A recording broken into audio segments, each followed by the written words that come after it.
Hello students, आज हम लोग ग्रेविटेशन का जो सेकंड पार्ट था उसके रिलेटेड कुछ क्वेश्चन आंसर और प्रॉब्लम सॉल्व करेंगे। हम लोग ऑलरेडी पढ़ चुके हैं ग्रेविटेशन का सेकंड पार्ट के बारे में, डेंसिटी, बुओयेंसी, रिलेटिव डेंसिटी, फ्लोटेशंस, ये सब चीज़ हम लोग प्रॉब्लम सॉल्व करेंगे और बीच में उसको रिकैप भी कर लेंगे to understand it clearly. Okay, तो पहले क्वेश्चन क्या है, सब एनसीईआरटी का क्वेश्चन ही यहाँ पे है। Why does a block of plastic released under water is come up to the surface? Is come up to the surface. मतलब क्या होता है, मान लेते हैं कि यहाँ पे एक वाटर बकेट है, ठीक है। तो हम लोग एक प्लास्टिक का कॉर्क इसको यहाँ पे एकदम बॉटम में जाके इसको ले जाके उसको छोड़ देते हैं, तो वो क्या हो जाता है, ऊपर चला आता है, यहाँ पे चला आता है। ये क्यों होता है वो पूछा गया है। तो हम लोग अगर थोड़ा सा रिकैप करेंगे कि कोई भी चीज़ एक लिक्विड के ऊपर रखेंगे तो वो सिंक हो जाएगा या फिर फ्लोट करेगा, कौन सा चीज़ के ऊपर डिपेंड करता है? डिपेंड करता है कि इसका डेंसिटी और इसका डेंसिटी का रेशियो क्या है, मतलब इसका डेंसिटी इसके रिस्पेक्ट में ज़्यादा है कि कम है। दो डेंसिटी इंपॉर्टेंट है, एक तो है लिक्विड डेंसिटी और एक है object density. If density of material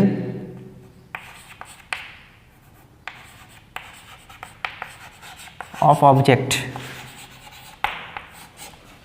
का मटेरियल का जो डेंसिटी होता है, मान लेते हैं कि हमारे पास एक ऑब्जेक्ट है प्लास्टिक का है और दूसरा ऑब्जेक्ट है वो आयरन का है, तो दोनों अलग अलग डेंसिटी है। ओके, डेंसिटी क्या होता है, मटेरियल के ऊपर डिपेंड करता है, ठीक है।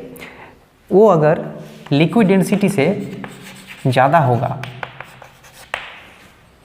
जिस लिक्विड पे हम लोग उसको फ्लोट कराना चाहते हैं, उसको यहाँ पे डाल रहे हैं, वो लिक्विड का डेंसिटी कम है और जो मटेरियल है उसका डेंसिटी ज़्यादा है। अगर density of the material is greater than liquid density तो क्या होता है, वो सिंक हो जाता है, इट विल सिंक,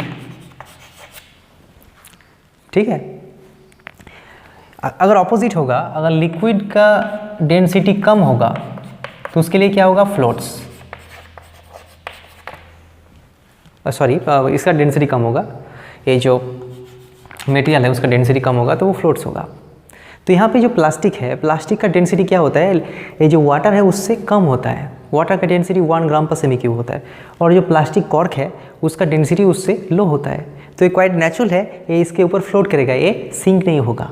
लेकिन हम लोग उसको फोर्सफुली उसको सिंक करा दिए और वहाँ पे छोड़ दिया तो वो वापस यहाँ पे आ जाएगा, क्योंकि यहाँ पे ये जो सिंक होता है या फिर फ्लोट करता है, ये सब का रिस्पॉन्सिबल कौन है, डेंसिटी तो है ठीक है, लेकिन फंडामेंटल रिस्पॉन्सिबल कौन है, बॉयंट फोर्स।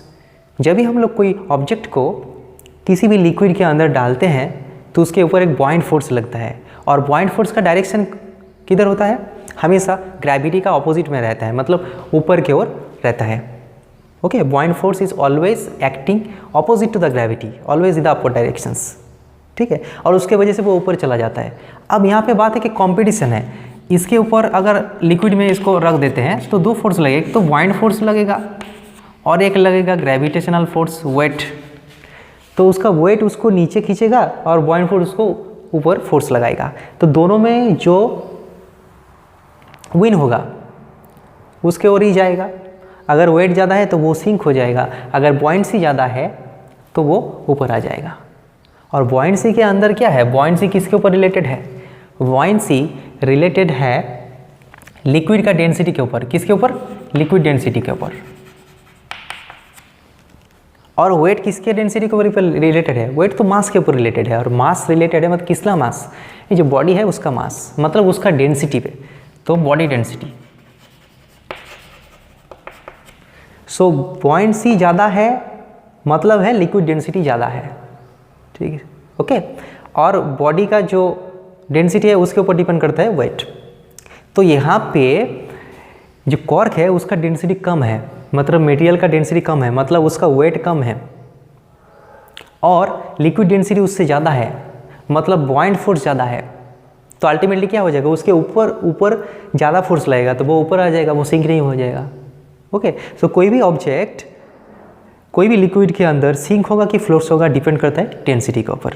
अगर इसका डेंसिटी ज़्यादा है as compare to the liquid वो सिंक हो जाएगा, अगर वो कम है as compare to the liquid वो फ्लोट होगा, तैरता रहेगा, ठीक है। लेकिन फंडामेंटली उसको याद रखना है कि कोई भी चीज़ को, कोई भी मटेरियल को अगर हम लोग लिक्विड में डालेंगे तो उसमें क्या होता है, दो फोर्स लगता है। बॉडी के ऊपर वेट तो लगेगा ही नीचे की ओर, और एक नया फोर्स लगता है वो है बॉइंट force, always in the upward directions, okay. और बॉइंट फोर्स किसके साथ रिलेटेड है, किसके ऊपर डिपेंडेंट है, लिक्विड डेंसिटी के ऊपर। लिक्विड का डेंसिटी जितना ज़्यादा होगा बॉइंट भी, फोर्स भी उतना ज़्यादा होगा, ठीक है। तो इसीलिए क्या होता है, हम लोग डेंसिटी के रेस्पेक्ट में उसको देखते हैं, लेकिन फंडामेंटली बॉइंटसी और वेट में कंपटीशन चल रहा होता है। जो जीतेगा उसी की ओर बॉडी जाएगा। वेट ज़्यादा है तो सिंक हो जाएगा, बॉइंटसी ज़्यादा है तो ऊपर चला जाएगा, ओके। तो 20 नंबर क्वेश्चन का हम लोग क्या लिख सकते हैं, यहाँ पे लिखना पड़ेगा कि प्लास्टिक का density as the density of the plastic is less than the water. So this is the condition for the floats, that if the density is less than the liquid then it will floats. So consequently it is floating on the surface of the water. It cannot reside within the interior of the water, okay. अब second question को देख लेते हैं। Second question क्या है, the volume of 50 gram of substance. कोई भी एक मटेरियल है 50 ग्राम का और उसका वॉल्यूम दिया है 20 सेमी क्यूब, उसका मास इतना दिया है, और वाटर का डेंसिटी कितना है 1 ग्राम पर सेमी क्यूब। मतलब यहाँ पे वाटर है, इस वाटर के बीच में एक मटेरियल को ऐसे हम लोग छोड़ दे रहे हैं, ठीक है। अब यहाँ पे पूछा जाएगा कि विल द सब्सटेंस फ्लोट्स और सिंक, ये जो सब्सटेंस है वो नीचे चला जाएगा या फिर तैरता रहेगा। तो उसको हम लोग ऐसे तो नहीं बोल सकते, हम लोग क्या करना पड़ेगा, हम लोग को डेंसिटी निकालना पड़ेगा। वाटर का जो डेंसिटी है लिक्विड का वो तो 1 ग्राम पर सेमी क्यूब है, लेकिन इसका डेंसिटी कैसे निकालेंगे, इजीली निकाल सकते, क्योंकि डेंसिटी का फॉर्मूला क्या होता है, डेंसिटी का जो फॉर्मूला होता है वो क्या होता है, mass per unit volume, mass by volume. Mass कितना है 50 ग्राम, वॉल्यूम कितना है 20, so it is 2.5 gram per semi cube. Density का डेफिनेशन हम लोगों को ऑलरेडी मालूम है, मास पर यूनिट वॉल्यूम। तो यहाँ से हम लोग डेंसिटी निकाल लेते हैं। अब देखते हैं कंपेयर करके कौन ज़्यादा है, ये 2.5 ज़्यादा है, मतलब इसका डेंसिटी क्या है, ज़्यादा है as compare to the water. So ये क्या हो जाएगा, सिंक हो जाएगा। ये क्या हो जाएगा, सिंक हो जाएगा, फ्लोट्स नहीं होगा, क्योंकि उसका डेंसिटी ज़्यादा है लिक्विड से, ओके। कोई भी लिक्विड रह सकता है, यहाँ पे वाटर है तो हम लोग वाटर के साथ उसको कंपेयर कर रहे हैं। यहाँ पे और एक क्वेश्चन देख लेते हैं, the volume of a 500 gram sealed packet is 350 cm cube, will the packet floats और sink in the water if the density. यहाँ पे भी सेम प्रॉब्लम है, यहाँ पे क्या करना पड़ेगा, यहाँ पे डेंसिटी निकालना पड़ेगा, मास पर यूनिट वॉल्यूम। मास इसका कितना है 500 ग्राम, वॉल्यूम कितना है 350, सो कितना हो जाएगा 10/7, 1.4 अप्रोक्सीमेटली ग्राम पर सेमी क्यूब। तो ये जो पैकेट है इसका मटेरियल का डेंसिटी कितना है 1.4 ग्राम पर सेमी क्यूब, और वाटर का कितना है 1, तो ये क्या हो जाएगा, ये भी क्या हो जाएगा, सिंक हो जाएगा। तो यहाँ पे क्या हो जाएगा आंसर, सिंक। यहाँ पे भी आंसर क्या हो जाएगा, सिंक हो जाएगा। अब यहाँ पे एक क्वेश्चन पूछा गया है, ये बहुत ही इंपॉर्टेंट है, what will be the mass of the water displace by the packet. Packet तो सिंक हो जाएगा, ठीक है। अब पैकेट जब अंदर जाएगा, हम लोग इसको डायग्राम बनाते हैं, देखते हैं अच्छे से।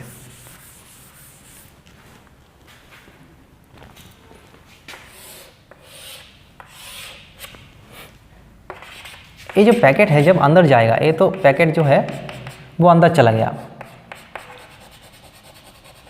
तो यहाँ पे पूछा गया है ये जो पैकेट है वो कितना मास का वाटर को डिस्प्लेस करेगा, ठीक है। तो यहाँ पे हम लोग देख सकते हैं कि अगर ये अंदर चला जाता है तो ये इसका जो वाटर लेवल है कुछ ऊपर आ जाएगा, इतना ऊपर आ जाएगा वाटर लेवल। पहले इतना था, अब इतना हो जाएगा, वाटर लेवल थोड़ा सा बढ़ जाएगा। क्यों बढ़ जाएगा, क्योंकि अंदर गया तो कुछ वॉल्यूम, कि इसका जितना वॉल्यूम है उतना ही वॉल्यूम का वाटर ऊपर आ जाएगा, ठीक है। तो यहाँ पे हम लोग निकाल सकते हैं कि ये जो वाटर डिस्प्लेस हुआ उसका वॉल्यूम निकाल सकते हैं, लेकिन हम लोग क्या चाहिए, मास चाहिए। तो पहले हम लोग को इसका वॉल्यूम निकालना है। इसका वॉल्यूम कितना था, इसका वॉल्यूम था 350 सेमी क्यूब। सो हम लोग लिख सकते हैं कि volume of the displace liquid, क्या लिख सकते हैं, वॉल्यूम ऑफ डिस्प्लेस्ड लिक्विड क्या होगा 350 सेमी क्यूब। इसका जितना वॉल्यूम है उतना ही वॉल्यूम वो ऊपर उठा देगा वाटर का, तो इतना वॉल्यूम का वाटर भी क्या होगा ऊपर आ जाएगा। तो वो जो वाटर जितना ऊपर आया वो वाला वाटर का मास कितना है वो निकलना है। तो मास का फॉर्मूला क्या होता है, rho is equals to m/v mass per in volume. So mass equals to density multiplied by volume. तो वॉल्यूम डेंसिटी कितना है वाटर का 1 है और वॉल्यूम कितना 350, सो 350 ग्राम। समझ में आया। यहाँ पे जो पूछा गया है mass of the water displace by the packet, packet अंदर जाएगा तो कितना मास का वाटर को वो ऊपर डिस्प्लेस करेगा। तो जो डिस्प्लेस करेगा उसका मास हम लोग डायरेक्ट नहीं निकाल सकते, हम लोग क्या निकाल सकते हैं उसको वॉल्यूम निकाल सकते हैं, क्योंकि जितना वॉल्यूम का ए है अंदर गया उतना ही वॉल्यूम का वाटर ऊपर आ जाएगा। तो उसका पहले वॉल्यूम निकाल लेते हैं और मास तो हम लोग इजीली निकाल सकते हैं क्योंकि हम लोग को density is equals to mass per unit volume, ये फॉर्मूला लगा के हम लोग मास निकाल सकते हैं। Next question, if the density of the water is 1 gram per semi cube in CGS system, अगर सीजीएस सिस्टम में वाटर का density 1 gram per semi cube है जो हम लोगों को पता है, तो उसका वैल्यू एसआई सिस्टम में क्या होगा। तो थोड़ा सा रिकअप कर लेते हैं कि जो डेंसिटी है मास पर यूनिट वॉल्यूम, इसका यूनिट क्या है सीजीएस में, इसका यूनिट क्या है, इसका यूनिट है ग्राम पर सेमी क्यूब। एम का मतलब मास का क्या यूनिट होता है सीजीएस में ग्राम, और वॉल्यूम का क्या होता है सेमी क्यूब, सो ग्राम पर सेमी क्यूब। ऐसा यूनिट में क्या होगा इसका किलोग्राम पर मीटर क्यूब। अब यहाँ पे क्या करना है हम लोगों को, ग्राम पर सेमी क्यूब से किलोग्राम पर मीटर क्यूब जाना है, तो कितना देके मल्टीप्लाई करना है या फिर डिवाइड करना है। जैसे कि 1 किलोग्राम इक्वल्स टू 1000 ग्राम, ये हम लोग को पता है एक कन्वर्जन फैक्टर, इसीलिए हम लोग किलोग्राम से ग्राम जा सकते हैं। What is the value of 5 kg mass in CGS system, कितना होगा 5 मल्टीप्लाइड बाई 1000, 5000 ग्राम। तो वो जो हम लोग एक सिस्टम से दूसरे सिस्टम जा सकते हैं किसके लिए, वो फैक्टर मालूम होना चाहिए कि एसआई सिस्टम में जो यूनिट है और सीजीएस सिस्टम में जो यूनिट है दोनों का बीच में कितना रिलेशन क्या है, मतलब कौन सा फैक्टर है जिसे मल्टीप्लाई या फिर डिवाइड कुछ करके एक से एक हम लोग जा सकते हैं। तो यहाँ पे भी वो फैक्टर निकालना है। तो हम लोग क्या निकालना है, हम लोग मान लेते हैं कि ग्राम पर सेमी क्यूब जो है that is equals to how much kilogram per metre cube, ये निकालना है। मतलब सीजीएस से एसआई अगर जाएंगे तो उसको कैसे जा सकते हैं, तो ग्राम पर सेमी क्यूब निकालते हैं। ग्राम पर सेमी क्यूब का मतलब क्या होता है जी पर सेमी क्यूब। अब बोलो 1 gram equals to how much kg, gram को किलोग्राम में कन्वर्ट करना है, तो ग्राम से किलोग्राम जाएंगे तो 1000 देके करना पड़ेगा डिवाइड, तो ऊपर क्या हो जाएगा 1/1000 होगा, क्या हो जाएगा किलोग्राम, ग्राम की जगह किलोग्राम आएगा। सेंटीमीटर को मीटर में कैसे कन्वर्ट करेंगे, सेंटीमीटर से मीटर 100 देके डिवाइड करना पड़ेगा, तो सेंटीमीटर की जगह हम लोग क्या लिख देंगे 1/100 मीटर हो गया। लेकिन यहाँ पे क्यूब है ना, तो इसके ऊपर क्यूब लगेगा, ये जो सेंटीमीटर है सेंटीमीटर के ऊपर क्यूब लगा है, तो सेंटीमीटर के प्लेस में हम लोग ये डाल दिया, लेकिन क्यूब तो है। अब इसको क्या करना पड़ेगा, देखो 1/1000 तो हो गया, और इसका क्या हो जाएगा ऊपर आ जाएगा 100 क्यूब, 100 का क्यूब मतलब कितना हो जाएगा, ऐसे ही लिख देते हैं, और ये हो जाएगा केजी बाय मीटर क्यूब। अब देखो ये 100 का क्यूब मतलब कितना होगा, इसका मतलब 10⁻6 हो जाएगा, होगा कि नहीं होगा। इसका क्यूब करेंगे तो कितना जीरो होगा, टोटल 6 जीरो होगा, तो 10⁻6 और नीचे आए 10⁻3, तो क्या हो जाएगा 10⁻3 kilogram per metre cube. So 1 gram per semi cube is equals to 10⁻3 KG per metre cube. अगर हम लोग सीजीएस से एसआई जाएंगे तो 10⁻3 देके मल्टीप्लाई करना पड़ेगा, तो यहाँ पे हम लोग इजीली सॉल्व कर सकते हैं। डेंसिटी ऑफ द वाटर क्या है 1 केजी पर मीटर क्यूब है, तो एसआई सिस्टम में क्या हो जाएगा 1 multiplied by 10⁻3 KG per metre cube, मतलब हो जाएगा 10⁻3 किलोग्राम पर मीटर क्यूब। ठीक है, और अगर हम लोग एसआई से सीजीएस जाएंगे तो क्या होगा 10⁻3 देके डिवाइड करना पड़ेगा।